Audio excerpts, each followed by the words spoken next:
Assalamualaikum warahmatullahi wabarakatuh. Alhamdulillah wassalatu wassalamu ala Rasulillah. Sahabat Ruhama, warga Tangsel, kaum muslimin muslimat yang berbahagia dimanapun Anda berada. Alhamdulillah kita masih diberikan kesehatan oleh Allah SWT. Semoga Allah senantiasa melindungi kita dan mudah-mudahan kita bisa memaksimalkan amaliyah Ramadan kita. Sahabat Ruhama, dalam sebuah riwayat Rasulullah SAW bersabda bahwa pada masa dahulu ada 3 pengembara yang sedang melakukan perjalanan. Karena hujan deras, mereka berteduh masuk ke dalam goa. Tiba-tiba pintu goa itu tertutup dengan batu besar dan mereka tidak mungkin keluar daripadanya. Satu di antara mereka mengusulkan untuk berdoa kepada Allah SWT dengan keikhlasan amal yang pernah mereka lakukan. Orang pertama berkata, saya punya 2 orang tua dan keluarga. Saya tidak memberi makan dan minum untuk keluarga, anak dan istri saya. Sebelum saya dahulukan ibu dan ayah. Suatu malam aku terlambat memberinya makan dan minum. Lalu mereka tertidur. Saya menunggunya hingga terbangun di subuh hari, sekalipun anak-anak saya menangis karena ingin juga minum susu.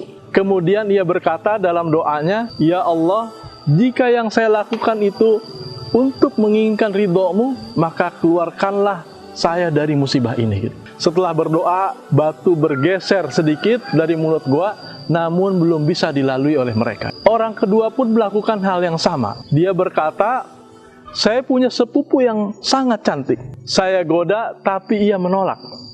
Setelah waktu berlalu, ia dalam kondisi kekurangan dan jatuh miskin. Ia mendatangiku dan meminjam uang.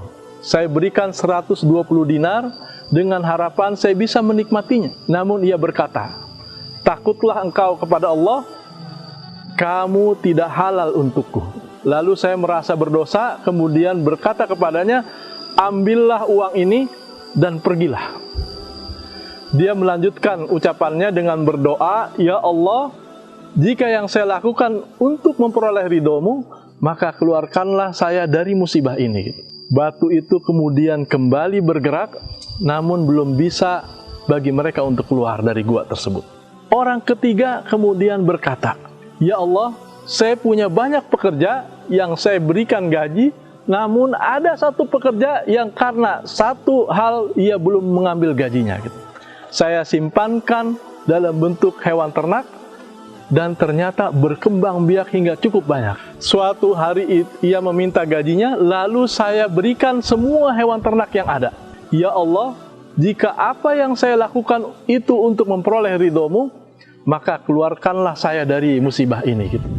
Setelah permohonan ketiga selesai, terbukalah mulut goa hingga mereka keluar dengan selamat dari musibah tersebut. Sahabat Ruhama, kaum muslimin dan muslimat, warga Tangsel dimanapun berada, riwayat ini menjelaskan salah satu fadilahnya beramal dengan ikhlas, hanya mengharapkan dari ridho Allah semata. Demikian dahsyatnya ikhlas dalam beramal. Pekerjaan yang biasa dan sederhana dapat bernilai ibadah jika dilakukan dengan ikhlas. Seperti kegiatan tidur, belajar, makan, dan lain-lain bisa bernilai ibadah jika dilakukan karena ridho Allah SWT. Sebaliknya, amalan yang bernilai besar di sisi Allah akan menjadi kecil, bahkan tidak punya arti apa-apa jika dilakukan ada maksud selain karena Allah. Seperti ibadah haji, sholat, puasa, dan lain-lain yang besar pahalanya di sisi Allah bisa tidak berarti jika dilakukan secara riya, bukan karena Allah SWT. Imam Ghazali pernah berkata, semua manusia binasa kecuali yang berilmu. Orang yang berilmu binasa kecuali yang mengamalkan ilmunya. Orang yang mengamalkan ilmunya binasa kecuali orang yang ikhlas. Orang yang ikhlas akan memperoleh pahala yang besar dari Allah SWT.